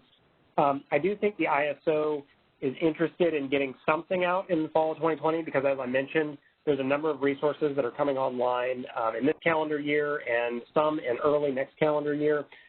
And if that's the case, we want to have some tools in place for them to be able to operate and function in our market. So I think it's really important that we implement something this year. However, in talking with our technology team, they really will not be able to implement much more than what we've given them for fall 2020 right now. So we would not be able to get a full solution in by fall 2020, in which case we'd have to defer the entire thing if we left it as one solution to 2021. And I think, again, getting something out there so that folks can start using it and interacting with it is going to be more important than keeping this all together. But we do understand, needs to kind of develop things holistically and not put out piecemeal solutions, which we've gotten as feedback from FERC and other individual parties as well. We also got a number of requests to move swiftly to develop market solutions because they are needed, and I think that sort of speaks to why we are trying to implement what we can in 2020 and then try to get a full, more complete solution in 2021. So getting into some of the content here, the investment tax credit for storage resources, I've just got a few slides that sort of outline what this is. So this is slide 11, so advance the next slide, please. But yeah, thank you. This basically outlines how I believe the ITC credits are working, and I don't claim to be a tax professional, but I have talked to a number of folks who are thinking about using this, and this is sort of the definition that I've gotten. So the tax credit might generally be up to 30% of the cost of an annualized capital for a storage project, and it's paid, as far as I'm told, in the initial 5 years of operation of a storage resource. And over that 5-year period, the credit phases out. So in the first year, the credit might be 100% of that 30% of the total annualized cost of the resource. And then in the next year, it might be 80% of that 30% of the total cost of annualized capital. And then 60% the year after that, 40, then 20, then 0. So the model that the tax credit for these resources is that they charge, and this is how we talked about this at the beginning of this talk, but basically the storage resources are located near a solar resource, and the idea is that they charge from the solar resource when solar is being curtailed or when there's too much solar on the system compared to load, and then later in the day, these storage resources are fully charged and they can deliver energy during the peak to the grid. The ITC also includes a clawback that states that when the storage resource charges from the grid, the amount of ITC credit is reduced. So if, for example, it's the first year of operation for the resource and the resource at the end of the year charges from the grid 1% of all intervals, then instead of receiving a credit of 100% of the 30% of the annualized cost, they only receive a credit for 99% of the annualized cost. The credits are clawed back up to, as long as the resource charges from the on-site solar 75% of the time or less. 75% of the time or more. If they go below 75% of the time, so if they charge from the grid by more than 25% of the time, then the ITC is not awarded at all. So they could potentially lose all of the ITC, which of course would be challenging for some resources and could be quite a bit of money. I also note that the ITC generally includes a 10 to 20% developer premium. So this is just in some of the language about how the ITC works. So on to the next slide, please, slide 12. This is just a very simple, very, very simple example that I've worked up here. But it basically says I've got a storage resource. So it's a plus or minus 25 megawatt resource. The resource is capable of storing 100 megawatt hours of energy. And the total project cost is $30 million. And we'd say this is the same cost that I was talking about on the previous page. So it's the annual cost of capital for that resource. We'd anticipate that the ITC credit for this resource is about $10 million, or like I said, 30%. And in the modeling for this resource and the anticipated use of the storage resource implies that the resource cycles once per day. So that a full cycle for that resource would be charging 100 megawatt hours during those solar hours and then discharging 100 megawatt hours later in the day during the net load peak or the ramping period. And we could calculate that that resource would charge and discharge, charge or discharge 36.5 terawatt hours per year. I'm sorry, that should be gigawatt hours per year. I apologize. That's a typo. Yeah. I thought we were getting a deal there, but we're not. So that's a gigawatt hours per year. And then if we assume that the resource charges, let's just pick an arbitrary number, 10% of the time it's charging from the grid, we could assume that instead of getting paid $10 million, it gets $9 million, so it loses $1 million instead. So that's 33.7 gigawatt hours again, divided by the $1 million. Or the other way around. The $1 million divided by the 3.7 gigawatt hours would get you a cost of roughly $270 per megawatt hour. I think these numbers that I used for the storage resource weren't completely arbitrary. I did pick them up from cost estimates from a recent NREL study, so that's where those came from. But this is just some basic, simple math of what you might expect in year one of this ITC credit to work out to if you're thinking about breaking this down in terms of a dollar per megawatt hour basis. Now, of course, in the next year, year two, your total payments for the ITC credit are reduced by 20%. So instead of receiving $10 million of credit, you'd only receive $8 million of credit. So you can go through and do the same math, and then you basically calculate that your marginal price for charging from the grid would be 80% of $270 per megawatt hour. So I'll pause there and see if there's any questions on sort of the outline of how the ITC credit works and this specific example.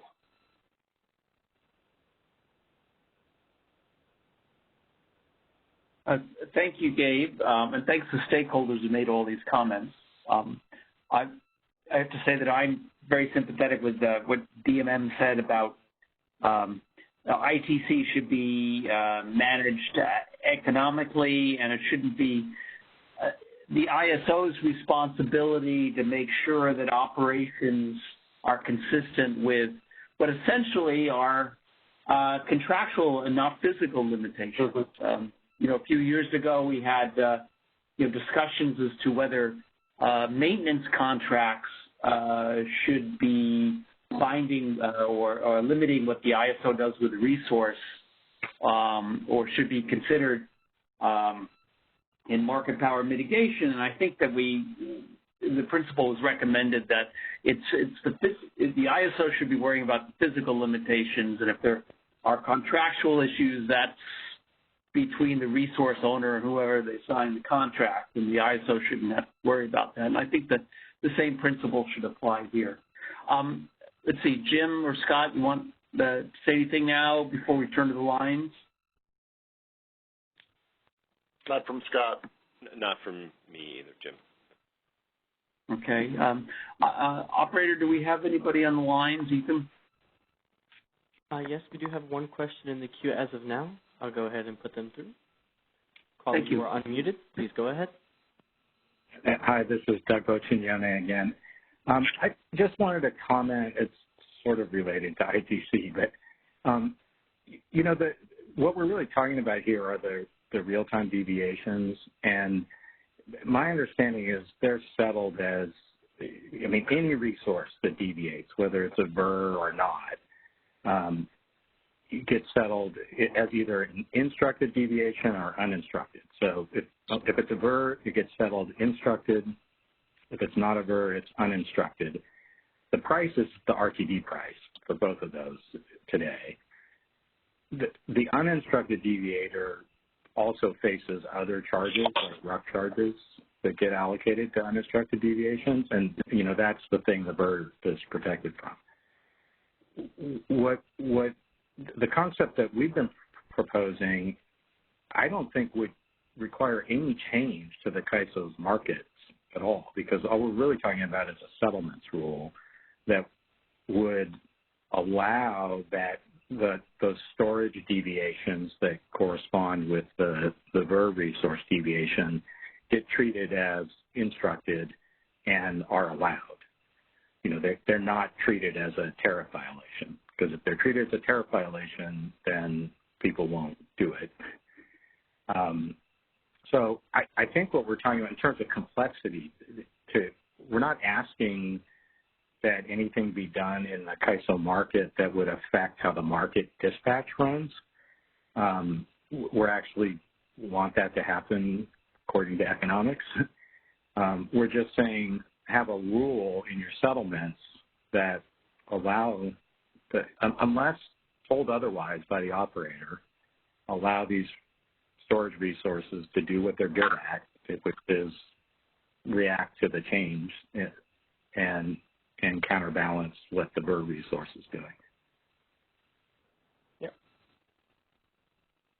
Yeah, I think we understand the proposal. I do, I think there may be a heavier lift in terms of settlements. It's a bit touchy, particularly when now we may need to figure out what the solar resource was forecasted at and what it actually generated, and then what storage resource or resources are associated with that solar resource, and then what we would potentially allow them to produce. And I just think we want to be very careful. I think first and foremost, we're definitely considering this as something we do in the future, and we're gonna think hard about it. But I do think we shouldn't overlook potential challenges from the settlement side of this, because that's really where the rubber meets the road here. Yeah, I appreciate that.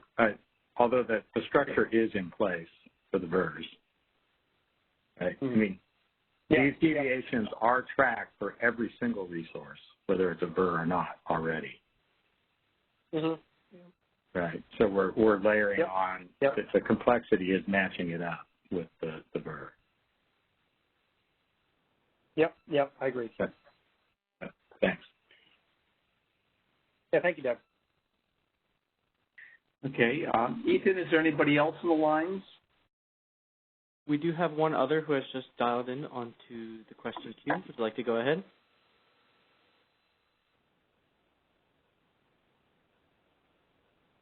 Caller, you are unmuted. Please go ahead.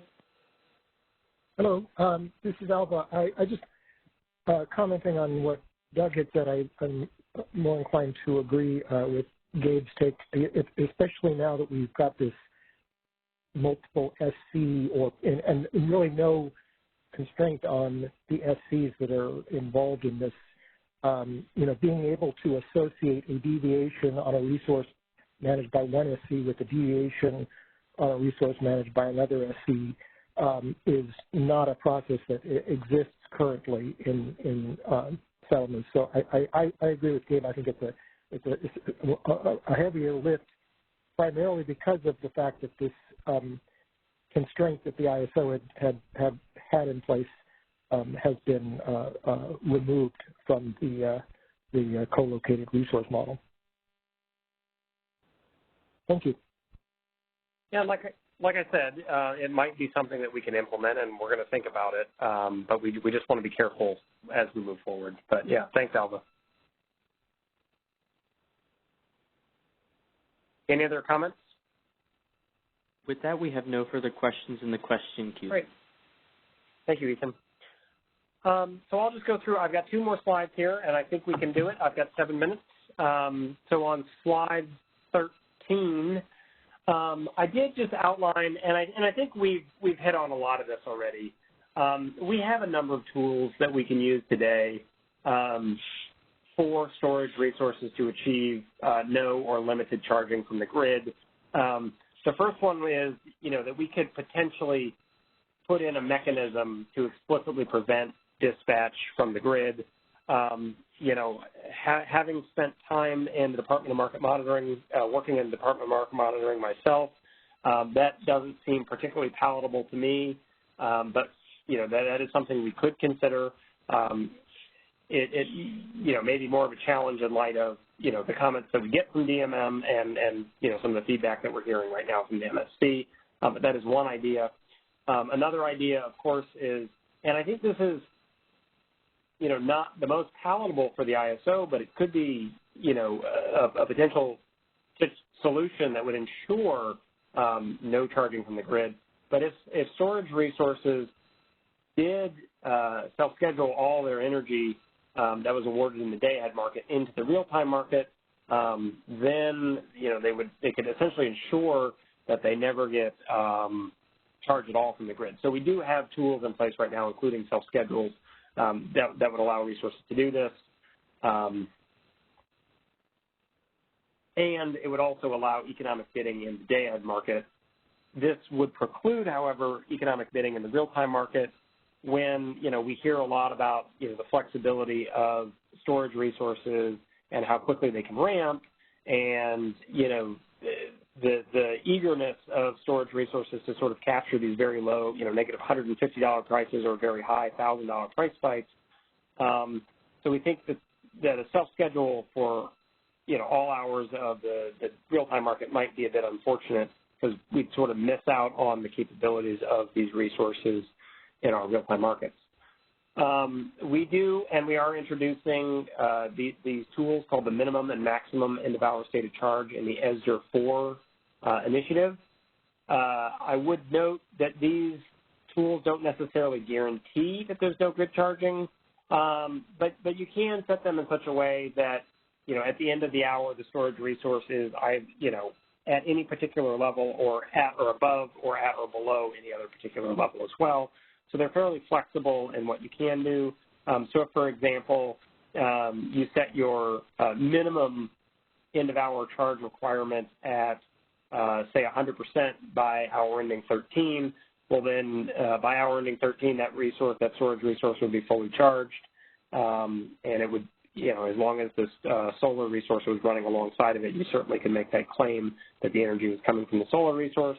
And then if you kept that 100% state of charge until the end of the day and then started to drop it during the peak load hours, again, you could essentially ensure that hour over hour you'd be discharging the resource and you wouldn't be charging. Again, that wouldn't necessarily guarantee that you would never charge, say, for one RTD interval, because you could, but at the end of the hour, it would generally keep you in the right range or the right direction. Then finally, there's economic bids. In our day-ahead market, economic bids are certainly capable of getting a accurate discharge where the resource is discharging during the highest priced hours and charging during the lowest priced hours. And then as long as these schedules were carried forward, say, through self-schedules or something to the real-time market, that could be achieved. But even in the real-time market, the prices generally follow day-ahead market prices. So prices are lowest during the solar hours. Prices are highest during the evening hours and the peak ramping hours. So if you have a sense of what those prices are, you can do a pretty good job, even in the real-time market, of only getting dispatched during those intervals when, prices are very high and not charging from the grid during hours when the solar is not online, things like that. Also, I would just also note, in this last example that we went through with the actual numbers, if there was a calculated $270 per megawatt hour loss that a storage resource would incur from the ITC from generating 1 megawatt hour, but in year 3, when the ITC would only be 60% of what it was in year 1, maybe that cost is only $160. Well, then the resource really probably would want to charge when prices were negative 150 because it knows that it could discharge later in the day when prices are, say, $50 and make like a $200 price spread or something like that. So even in the real-time market, this is probably possible. Finally, and I think, so slide 14, if you could, Ethan, I think this sort of captures the points that Doug and Alva were just talking about. But our current proposal, co-located resources are required to follow dispatch instructions, even when paired with VERS. So this specifically refers to storage resources, so the storage component of co-located resources. VERS can produce as capable. Storage resources are required to follow dispatch. That should be required, not required. And then co-located resources are treated the same way, where the storage component would have to follow dispatch instructions. It could produce as capable. The request from the stakeholders is to allow the storage resources to generate with whatever that difference is between the VER output and the forecast. So we're going to consider that in policy. So I think we're at 3 o'clock, so I'm going to turn it over to Ben now. But that was my last slide. Thank you, Gabe. And again, thanks very much for summarizing the stakeholder comments. And there are a lot of good ideas that will influence what the next version of the proposal looks like. This is what stakeholder processing is supposed to do. So let me first see if there's anything else that my colleagues on the MSC would like to say before one last look at the phone lines. Scott has no other comments. Yes, nothing more from Jim. Okay. Anybody else on the phone lines, Ethan? Nope, we have no queue as of now. Okay. So for those of you on the East Coast, your weekend has already officially started, and I hope you're not on the lines. And those of you on the West Coast, perhaps you could start your weekend early. This concludes this meeting of the Market Surveillance Committee. We're talking about in the next meeting sometime in July. Stay tuned. There are an awful lot of important issues lined up in front of us that I'm personally very much looking forward to talking with the stakeholders and staff about. So with that, if there's nothing else from you, Gabe, or from staff, I'd like, Ethan, to invite you to end the call. Thank you, everybody, and have a good weekend, and by all means, stay healthy and be prudent. Operator, we're done. All righty. That concludes our conference. Thank you for using AT&T Event Conferencing Enhanced. You may now disconnect.